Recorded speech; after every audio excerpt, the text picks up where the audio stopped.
One of the practices I encountered frequently while living at the ashram was silence. At first, it was surprisingly uncomfortable, but what I later realized was something much more profound. Beneath the surface of outer expression, there was complete silence, which became one of the greatest insights and revelations of my life. There is an assumption that silence is merely the absence of speech, but through practice one may notice how much of their identity seems to tie into outward expression. Without conversations, opinions, explanations, or the constant exchange of ideas, there is an obvious, acute awareness of an internal dialogue that had always been running on autopilot without rest. In the beginning of this practice, that inner noise becomes louder than external speech. Thoughts searched for somewhere to go while emotions wanted to be processed through words. The mind continuously attempted to narrate experience and what the eyes and ears were witnessing, as though everything required interpretation.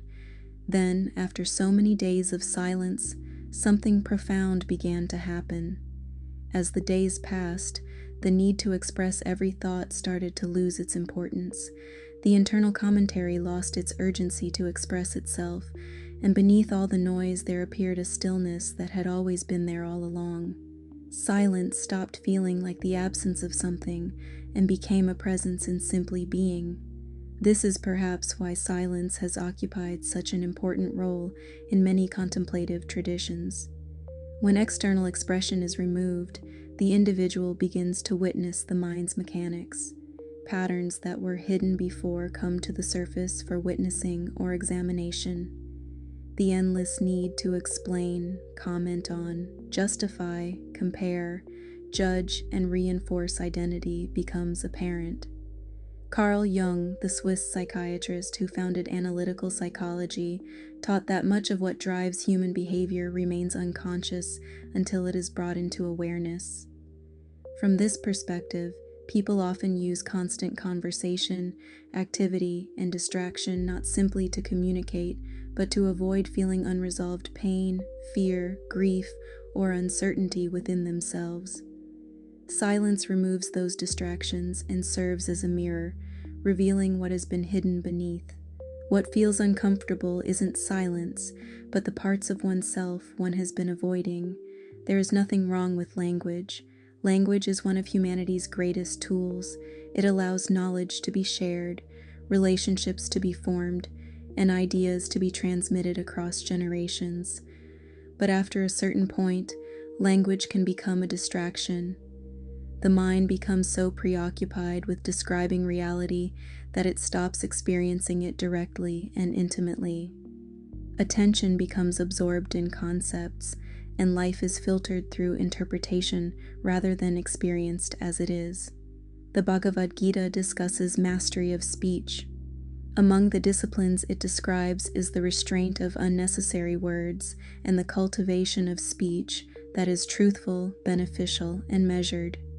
The teaching is not talking about being mute.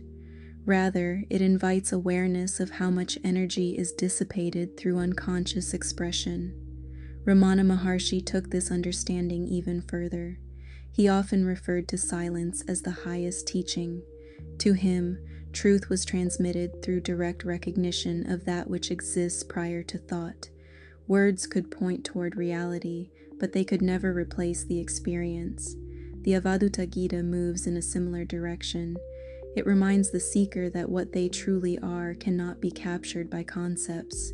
Language belongs to the world of appearances in the field, while reality stays untouched by definitions.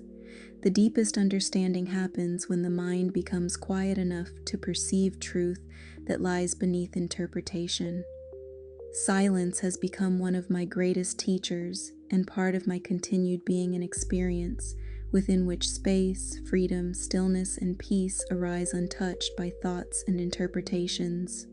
For those who feel called to explore this, silence need not begin at an ashram or a silent retreat.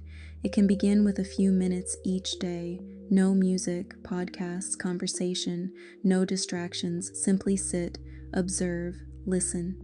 Witness the movement of the mind without participation. You may discover, as I did, that underneath all that noise, silence has been teaching you all along. I thank you all for being with me through this transmission. If you like what I share, please like, share, subscribe. In gratitude and love, I thank you for your support.